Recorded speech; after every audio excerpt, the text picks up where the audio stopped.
আপনি কুরবানি আপনার প্রতি ওয়াজিব হয়েছে, আপনার প্রতি কুরবানি আবশ্যক হয়েছে, আপনি কুরবানি দেওয়ার নিয়ত না করে আপনি ওই ঈদের অপেক্ষা করছেন।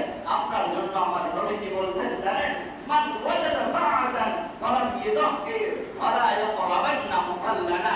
যে ব্যক্তির কুরবানি দেওয়ার সামর্থ্য রয়েছে, যার প্রতি কুরবানি আবশ্যক হয়েছে, ওয়াজিব হয়েছে, মান ওয়াজাদা সাআতান, যার সামর্থ্য রয়েছে, ওয়ালাম ইয়াদহি, আর সে যদি কুরবানি না করে, ওয়ালা ইয়াকরাবান্না মুসাল্লানা, আমার নবী বলে হুজুর ঈদগাহে আসে না। এজন্য যাদের কুরবানির সামর্থ্য রয়েছে, কুরবানি দেওয়ার মতো সামর্থ্য আপনার রয়েছে, নিসাব পরিমাণ সম্পদ আপনার কাছে রয়েছে, সকলে কুরবানি করার জন্য, আল্লাহ পাক রব্বুল আলামিনকে রাজি আর খুশি করার জন্য সকলে নিয়ত করে ফেলি, ও দোস্ত, আমি যে নামাজ পড়ি, আমি যে কুরবানি করি, আমি যে জীবন যাপন করি, আমি যে মৃত্যুবরণ করি, সব তো আমার মালিকের জন্য হবে। কথা বলেন ঠিক কিনা? ইন্না সালাতি ওয়া নুসুকি ওয়া মাহইয়ায়া ওয়া মামাতি লিল্লাহি রাব্বিল আলামিন।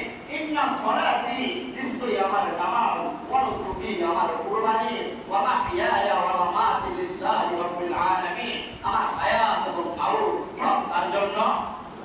ওই আওয়াজ করে বলতে হবে তার জন্য, আল্লাহর জন্য। এজন্য আমরা যারা কুরবানির নিয়ত করি কি করি না? গোশত তো আপনি মন চাইলে, কুরবানি না এখনো চাইলে আপনি কোনাবাড়ি বাজারে যে 5 কেজি কিনে এনে খেতে পারেন। পারেন কি পারেন না? পারেন কি পারেন না? টাকা আছে, গোশত ক্রয় করে খাইতে পারেন কি পারেন না? তো গোশতের খাওয়ার সাথে আর কুরবানির সাথে দুইটাকে একত্রিত করেন না, দুইটাকে একত্রিত করেন না, দুইটাকে একত্রিত করেন না। কুরবানি মহা বড় একটা আমলের নাম হলো কুরবানি।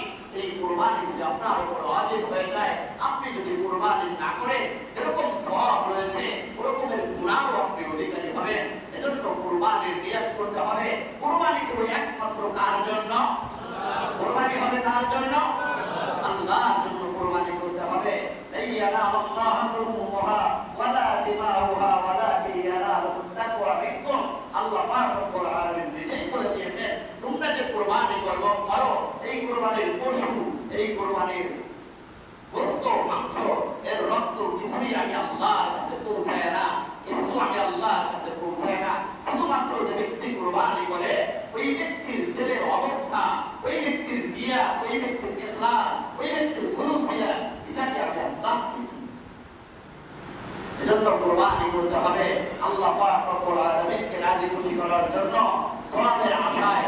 আল্লাহ যেন আমার কুরবানিকে কবুল করেন, আল্লাহ যেন আমার কুরবানিকে কবুল করেন, আল্লাহ যেন আমার কুরবানিকে কবুল করেন। কুরবানির পশু ক্রয় করেছে, টাকা আছে, তিনি শুয়ে আছেন না, বিষয়টা এমন না। আপনি মালিকের কাছে দোয়া করতে থাকেন, আপনি মালিকের কাছে দোয়া করতে থাকেন। আপনি পশু ক্রয় করছেন, পশু ক্রয় করলেই আপনার কুরবানি হয়ে যায় না। পশু জবাই করে ফেলাইছেন, তাতেও কিন্তু আপনার কুরবানি হয়নি। আপনার ইখলাস ঠিক হতে হবে, আপনার নিয়ত ঠিক হতে হবে। না হলে পশু যতই বড় হোক না কেন, পশু যতই বড় হোক না কেন, কিন্তু আল্লাহর নৈকট্য অর্জনের জন্য লক্ষ লক্ষ টাকার পশু কুরবানির প্রয়োজন নেই।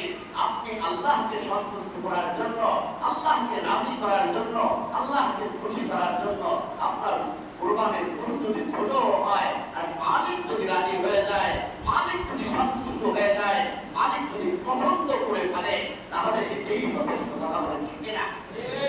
এজন্য আল্লাহ পাক রব্বুল আলামিন আমাদের যাদেরকে কুরবানি সামর্থ্য দিয়েছে কুরবানি করার জন্য, আমরা যারা নিয়ত করেছি, আল্লাহ পাক রব্বুল আলামিন সকলের কুরবানিকে কবুল আর মঞ্জুর করেন। সকলে বলি আমিন।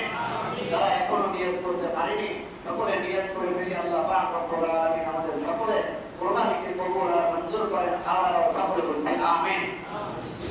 তো কুরবানির যে নিসাবটা রয়েছে, এটা কিন্তু যাকাতের নিসাবের মতোই, কিন্তু যাকাতের নিসাব, যাকাত আদায়ের জন্য হাওলানে হাওল সব, মানে 1 বছর অতিবাহিত হতে হয়, বা 1 বছরের কিছু কম হলে মানে বছর অতিবাহিত হওয়া সব থাকে।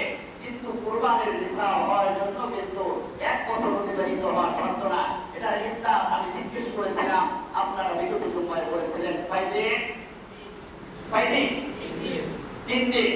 জিলহজ মাসের 10 তারিখ, 11 তারিখ, 12 তারিখ, 10 তারিখ সুবে সাদিকের পর থেকে নিয়ে 12 তারিখ সূর্য অস্ত যাওয়া পর্যন্ত যদি আপনার কাছে নিসাব পরিমাণ সম্পদ থাকে, 7.5 তোলা স্বর্ণ বা 52 তোলা রূপা অথবা এর সম পরিমাণের টাকা যদি আপনার কাছে থাকে, আর এই 3 দিনের ভিতরে যদি আপনি এটার মালিক হয়ে থাকেন, তাহলে আপনার জন্য কুরবানি করা